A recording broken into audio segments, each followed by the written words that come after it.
We gather this day to remember our friends, our co-workers, our loved ones, like my sister, Dr. Peggy Clark, who died on April 19th. We come here to remember those who were killed, those who survived, and those changed forever. May all who leave here know the impact of violence. May this memorial offer comfort, strength, peace, hope, and serenity. 20 years ago, Oklahoma City paused in horror as 168 of our friends, family, and neighbors died as a result of the bombing of the federal building on this site. 20 years later, it's a city that has grown and changed in many ways, but it has not forgotten.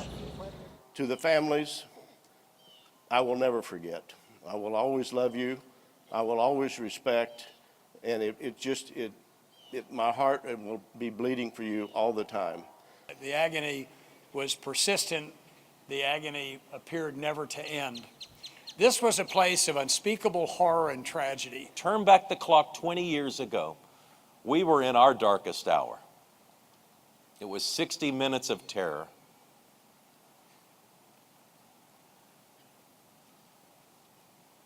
But our finest hour has now lasted 20 years.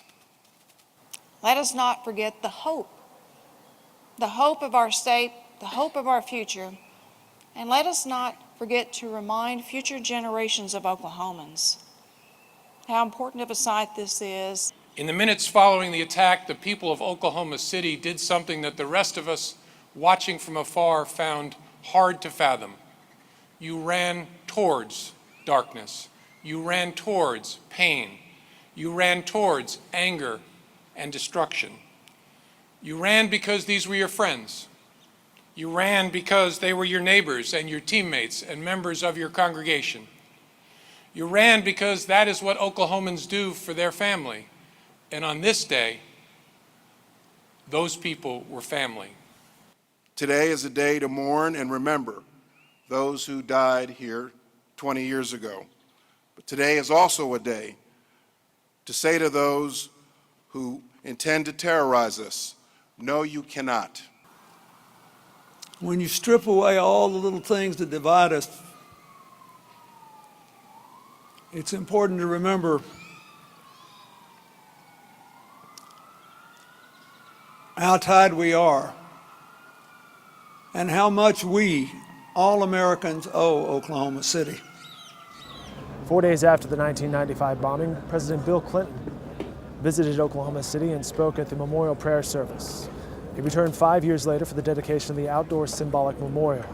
His remarks on this morning marked his 6th visit to the memorial. He reflected on a nation and a city that has dealt with the challenge of rebuilding and healing.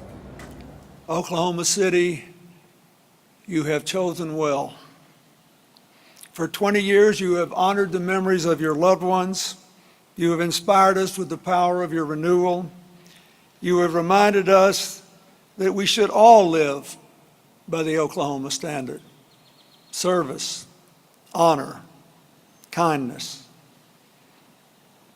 In doing these things, you had to choose to affirm our common humanity in the face of mad, crazy people who think the differences are all that matter, enough to dehumanize innocent bystanders they never met.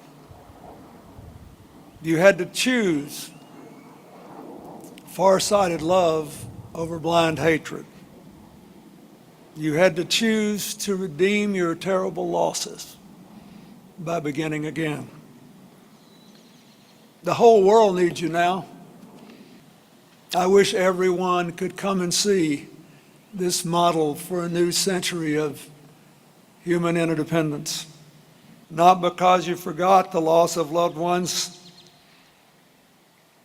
but because you remembered. Not because the pain and loss and love have worn away with time, but because they endure. And the only way you can redeem the loved ones is to live by the standard you have branded. It has been magnificent to behold. I urge you never to forget it. I thank you for the privilege of doing what I could to help. of being a witness to your triumphs, to have played a small part in what happened here in the aftermath of that terrible day. It is an honor I will treasure as long as I live. All I ask is that you never forget that you made the right choice. God bless you.